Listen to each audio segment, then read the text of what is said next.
Oke, sebelum kita lanjut ya, mungkin ada baiknya kalau kalian ngerti tentang basic-basic dari terminologi di kripto. Fungsinya apa? Karena kripto itu kita harus cari banyak informasi. Kalian harus mungkin browsing ke misalnya website-website seperti bitcoin.org, seperti Twitter, seperti Reddit, subforum. Jadi kalian harus ngerti terminologi yang dipakai sama orang-orang dalam diskusi tentang kripto, supaya kalian bisa ngambil informasi lebih banyak lagi. Karena research dan mencari informasi itu adalah bagian esensial dari kita ya menjadi trader atau investor di market cryptocurrency. Yang paling basic ya, yang paling pertama yang kalian harus tahu tentang cryptocurrency itu sendiri ya. Jadi kita mulai dari definisi uang ya. Kalian tahu apa itu uang? Uang itu kan sebenarnya simple ya, dimana kita misalnya kita transaksi bisa pakai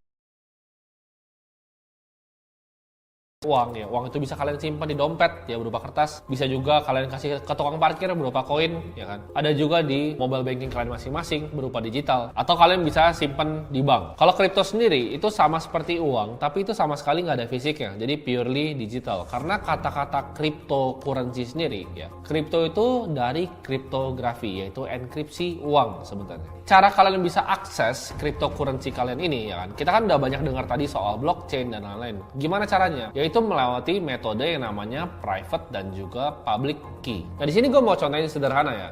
Jadi kalau misalnya kalian mau storing cryptocurrency, mau simpan cryptocurrency itu bisa berbagai macam. Ada yang sifatnya hot wallet, ya kan? Ada juga yang cold wallet. Kalian bisa pakai Ledger, bisa pakai Trezor, ya kan? Tapi di sini gue mau contohin pakai Blue Wallet ya, untuk kita bisa bikin walletnya Bitcoin.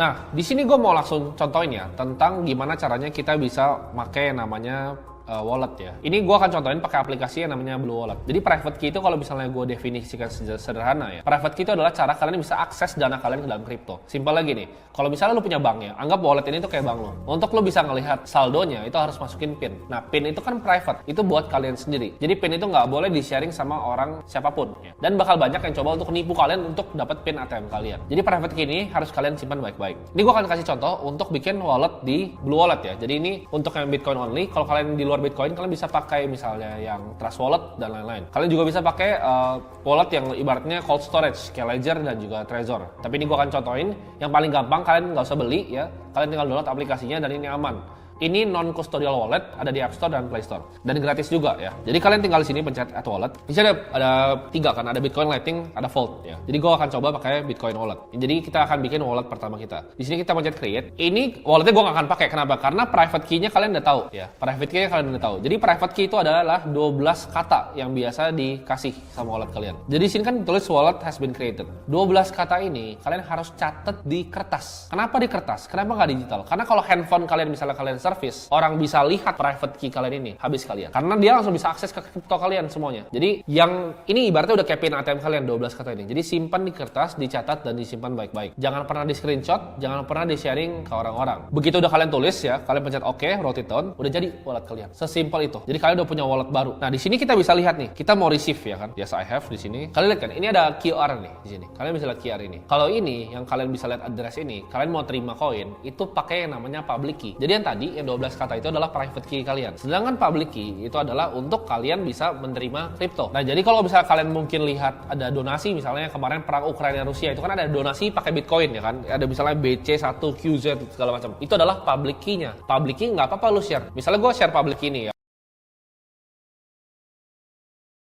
Kalian misal transfer ke sini, dapat kripto kalian ke gua. Ini nggak apa-apa kalian share public key. Tapi private key kalian simpan untuk diri kalian sendiri. Ibaratnya public key itu kayak rekening kalian. Kalau private key itu PIN ATM kalian. Nah, kalian kalau misalnya mau storing di Ledger ya, ini saran dari gua. Karena Ledger itu kan jadi kalian harus masukin nanti private key kalian kan. 12 kata yang ditulis di belakang Ledgernya. Nah, Ledger ini sangat hati-hati. Kenapa? Karena kalian nggak boleh sama sekali beli dari Tokopedia, atau beli dari Shopee, atau beli dari teman kalian. Kenapa? Karena kalau kalian beli dari Tokopedia, private key-nya bisa udah dicatat. Jadi jangan pernah beli Ledger nggak langsung dari pabriknya. Jadi kalian harus beli langsung dari website resminya di pabriknya. Jadi banyak nih orang-orang yang suka, beli dari Tokopedia. Jangan. Karena nanti dicatat private key-nya bisa dibuka koin kalian. Kalian taruh 10 juta bisa dirampok nanti. Jadi di kripto jangan percaya siapapun. Yang kalian bisa percaya adalah diri kalian sendiri. Nah, di sini juga bakal banyak orang yang coba untuk phishing untuk dapat private key kalian. Jadi hati-hati kalau kalian pakai MetaMask, kalian pakai Blue Wallet, orang bakal banyak yang coba untuk nyari nih private key kalian. Jadi misalnya coba nipu kalian segala macam, tapi jangan pernah dikasih. Nah, dengan menggabungkan kedua sistem ini, public dan private key, kripto itu jadi solusi yang yang unik karena ini menyelesaikan sistem keamanan yang zaman dulu tuh nggak pernah bisa diselesaikan. Jadi dana kalian tuh super aman selama kalian nggak blunder. Oke, kita akan lanjut bahas digital signature di cryptocurrency. Jadi apa sih sebenarnya digital signature itu? Jadi digital signature ini adalah mekanisme kriptografi untuk memverifikasi suatu keaslian dari digital data. Ibaratnya kayak misalnya tanda tangan digital ya. Nah, jadi secara simple,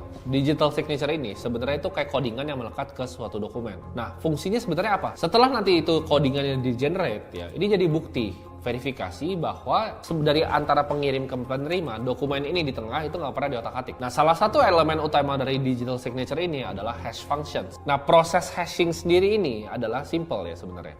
Jadi data size yang gede banget sekalipun, itu kalau di hashing itu jadi data yang fix outputnya. Nah, ketika digabung dengan kriptografi, jadi hashing tadi ya, hash functions ini bisa mengenerate yang namanya hash value, atau orang bisa sebutnya dengan digital fingerprint. Nah, mungkin dari kalian banyak yang nanya, terus fungsinya apa sebenarnya digital signature ini? Karena ini enak ya, kayak gue bilang tadi, itu kayak codingan yang bisa melekat bahkan di dokumen. Jadi ini bisa ketahui nih, apakah datanya dialter atau enggak. Nah, ini berfungsi banget sebenarnya. Untuk apa? Contohnya untuk industri finance, untuk tahu misalnya accounting. Jadi accounting nggak bisa dapat nipuan, karena semuanya bisa ke-tracking dengan jelas. Contohnya, medical record di rumah sakit. Contoh lagi, kita punya KTP itu semua tuh udah pakai digital signature.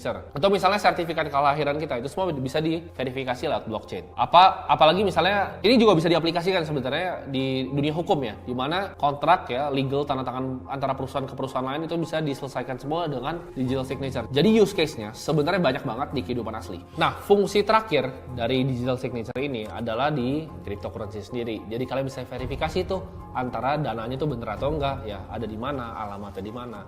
Itu adalah fungsi dari digital signature digabung dengan hash functions. Jadi kalian bisa tahu tuh dana kalian ada atau enggak selama private key kalian nggak dicolong orang.